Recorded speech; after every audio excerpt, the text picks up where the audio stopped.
Good morning guys. So nagbalik lang kita diri kadali no. Naghapit kita diri sa may Fort San Pedro. Quick update lang guys sa aton diri lang ongoing restoration sa Fort San Pedro no. So matabok lang kita kadali. Medyo cloudy gamay after the rain daw almost isa ka semana nga aton di nga ulan sa Iloilo no. So currently medyo sunny na gamay, medyo gloomy. So gabalik-balik lang ang mga clouds no. Dayon may gatika-tika lang adlaw. So matabok kita diri. Medyo kita anon diri sa Sagwa, sirado ang gate. It is a Sunday pero makasulusidin kita diri para makita nyo guys ang ongoing restoration no. Gindemolish na I think ang arch. So try naton iyan ng camera para makita nyo guys. So currently hawa na no. So wala na ang arch, wala na diri. Ang entrance naton sa unang may Fort San Pedro nga sign sa diri bala gamay nga area sang Fort San Pedro naton nga ginaanan sa mga banda no. So makato kita diri sa piyak and makita nyo nga wala na. So diri mas prominent diri ang view, makita ninyo nga wala na guys. So muna ang itsura niya.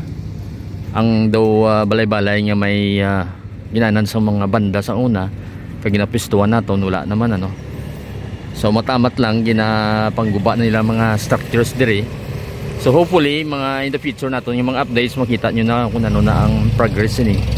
And then ang iban yung mga I think the mga lubi ini yung kakasa nila kay para ma-restore nilang original na building sa aton niya Fort San Pedro no. So wala na siya.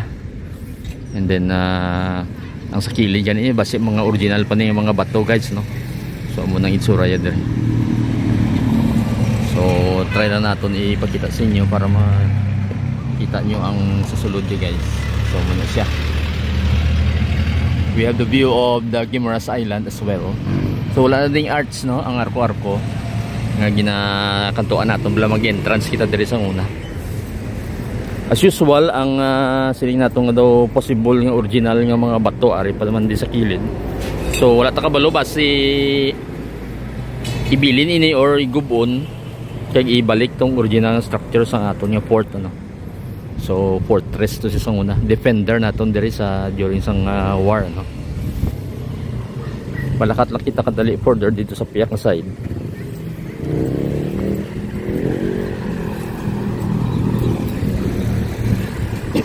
Video namin ang weather natin subong kay after nga pila ka adlaw ginya ulan.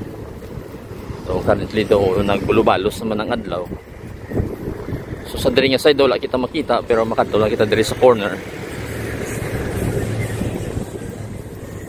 Nagbalik na day ang mga tao nga pulo pamunit diri sa may port ano.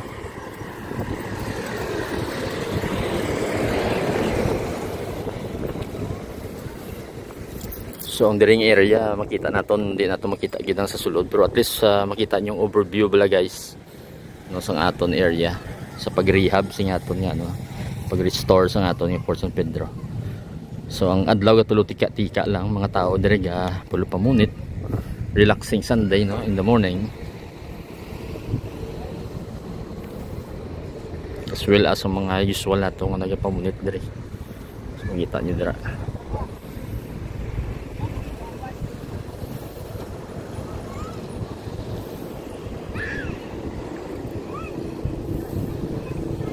So ulang na guys nagtika lang kita diri kadali.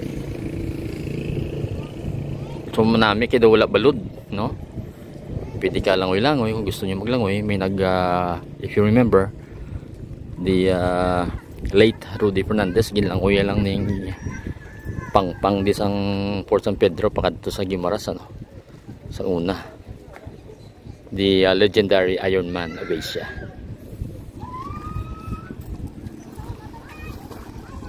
So muna na guys, nagtika lang kita dire. Nakita naton nga wala na to ang arko-arko no. So gindemolish na. So till the next update naman guys. Thank you for watching.